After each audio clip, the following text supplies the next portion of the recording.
So the Panasonic Lumix GX1, sort of a throwback review, an attempt to regain some of my my earlier style of videos. I will try to make sense of why I purchased it, how much I paid for it, what's it feel, the construction and the overall, well, build quality and stuff like that. How is it relevant in today's world, and a bit of a closing line.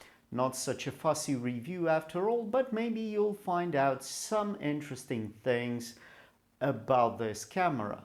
So without any further ado, let's roll the intro and see what the GX1 is all about.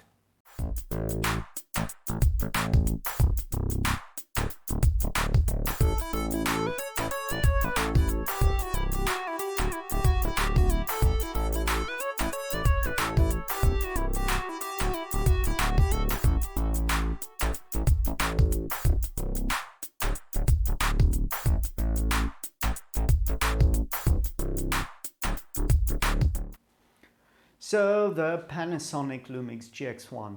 I found this camera online for about 37 euros, shipping included, in my own country, which to my mind, at least 3 months ago, was too good of an offer to pass.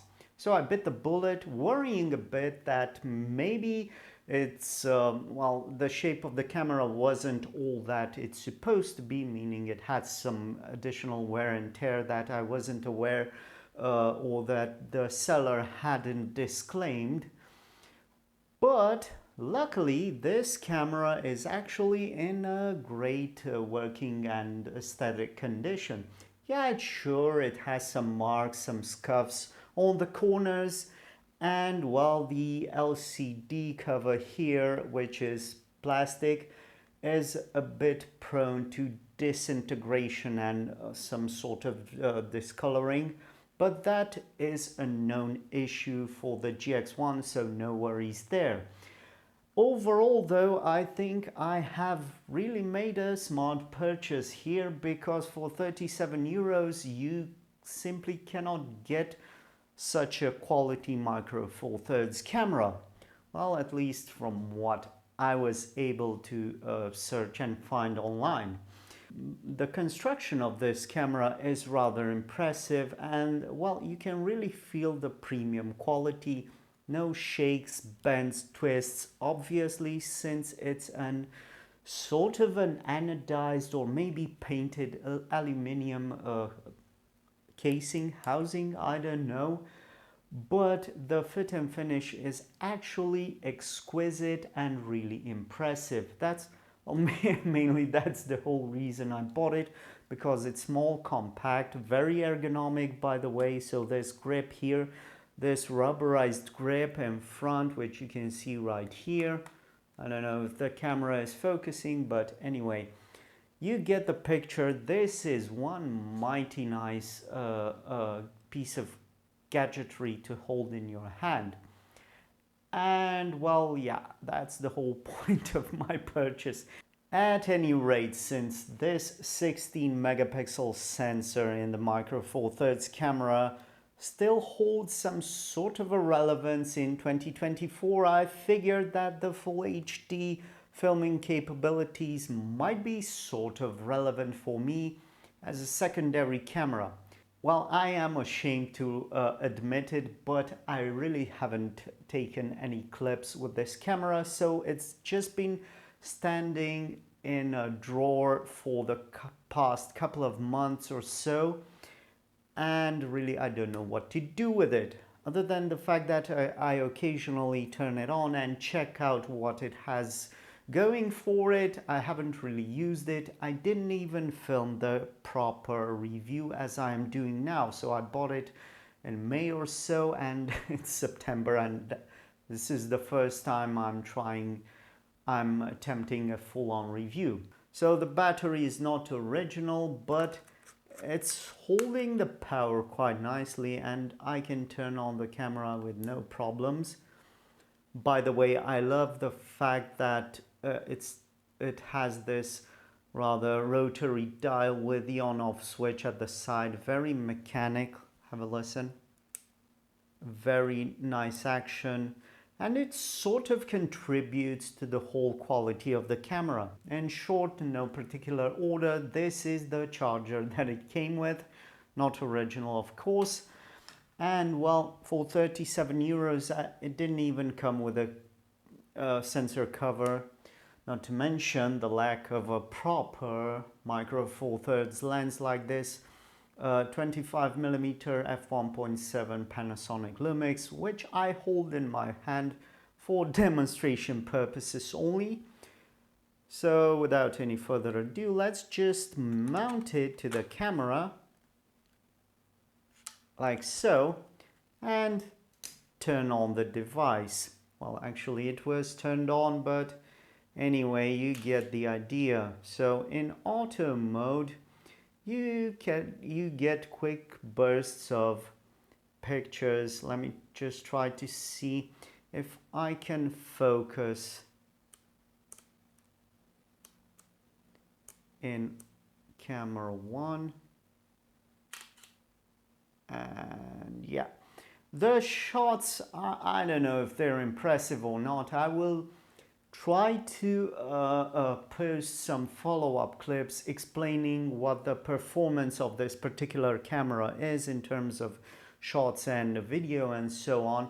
So I'm going to be the first to admit it, I'm not much of a photographer. Therefore, when I tried comparing the GX1 with my other GH4 camera and my Samsung Galaxy S20 for reference, I just thought of a simple scenario with a micro four third lens in the center and portrait orientation with a bit of a difficult lighting scenario, quite a large body of light coming from the side, but other than that, not too much details, so I don't really mess up.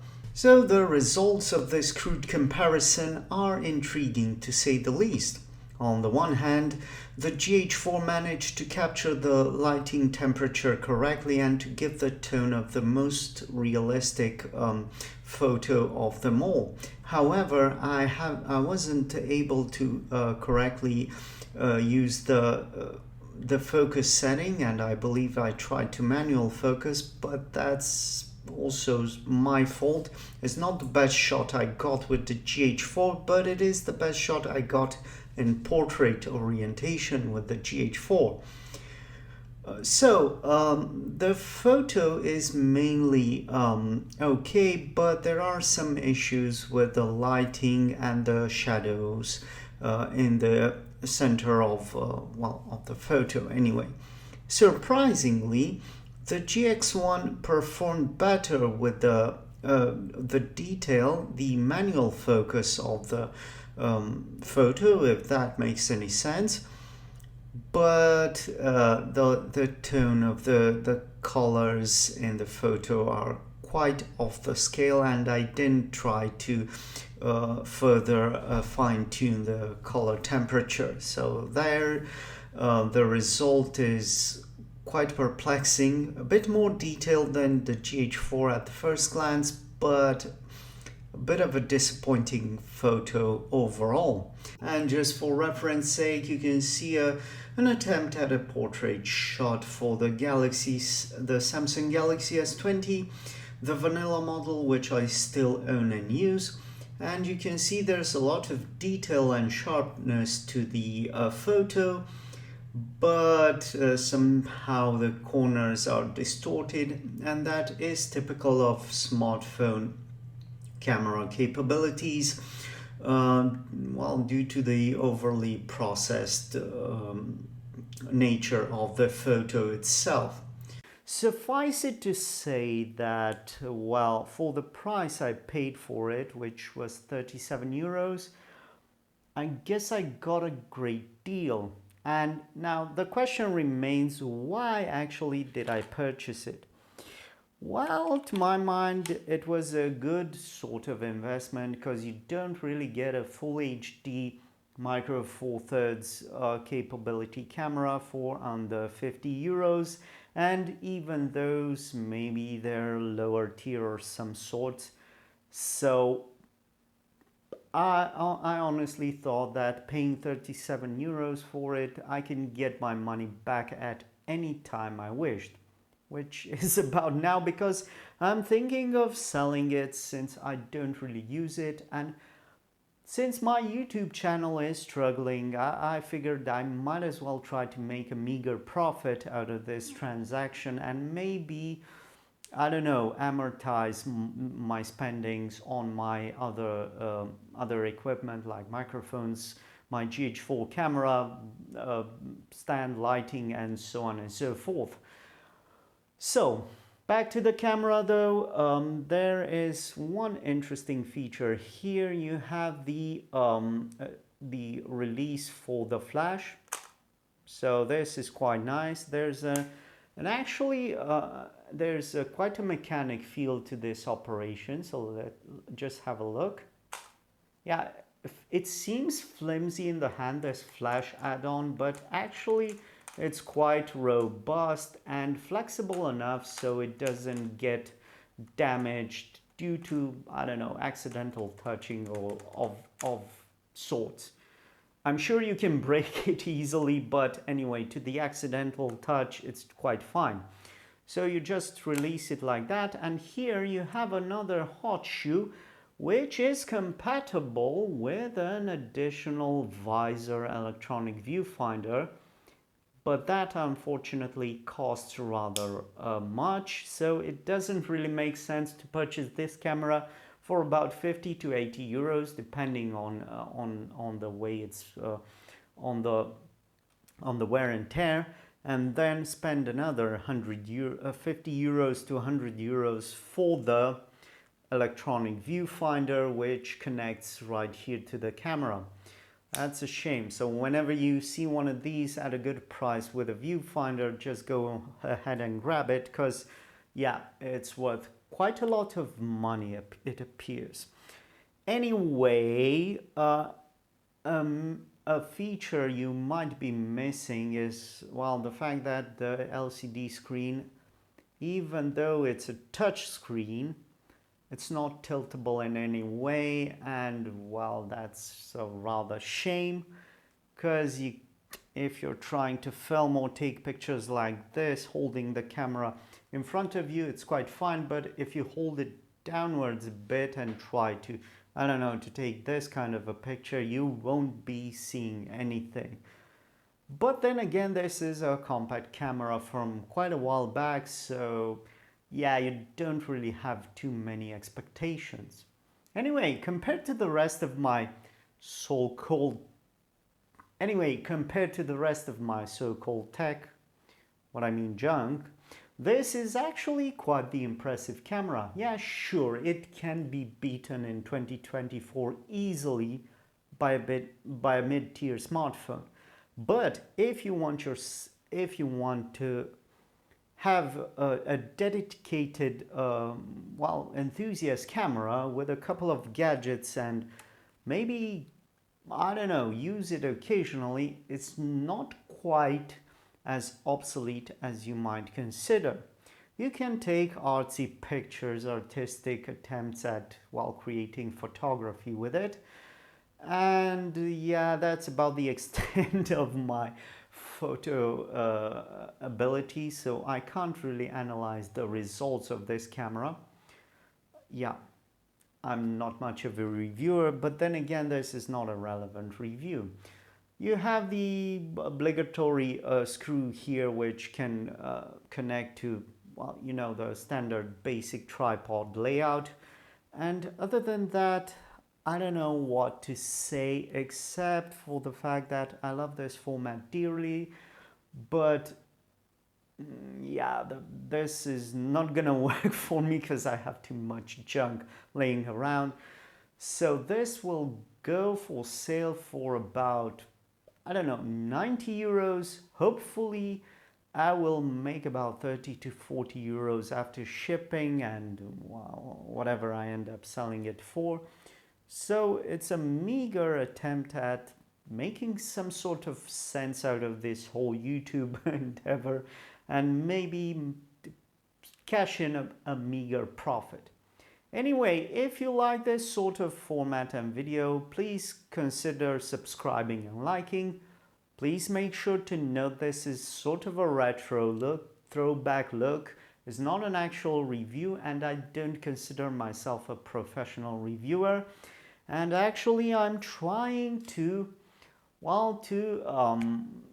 launch myself in new areas of discussion when it comes to YouTube content creation. So I will be attempting to catalog and to explain the whole process I went through when creating this channel.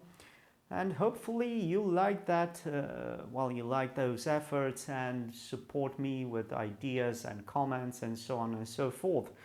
I'm really struggling here, folks, because even though my channel has gathered some interest, it seems that all my viewers are just passers-by, and it's not really working the way I had hoped for.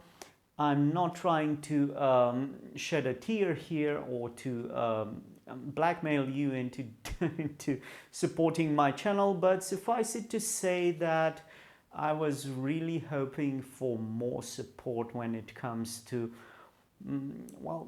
at least to gather about 1,000 subscribers and see where I go from there. It's all up to you whether you keep me going or not, because at this point, having few subscribers and fewer visitors that come back for the second time, it's not going to work out. That's the whole point. So I know it's not such a positive note, and I'm trying to invest into this channel and to spark up some interest, but it's not really going anywhere. So if you are an avid enthusiast of old junk and trinkets like this type of Micro Four Thirds mirrorless camera, just let me know and I will try to make some more content. But please support, subscribe, share and like and all the other good stuff. So hopefully you have found this video a bit entertaining, a bit informing and a bit nostalgic, because that's what I was going for. Thanks a lot for watching and see you in the next one.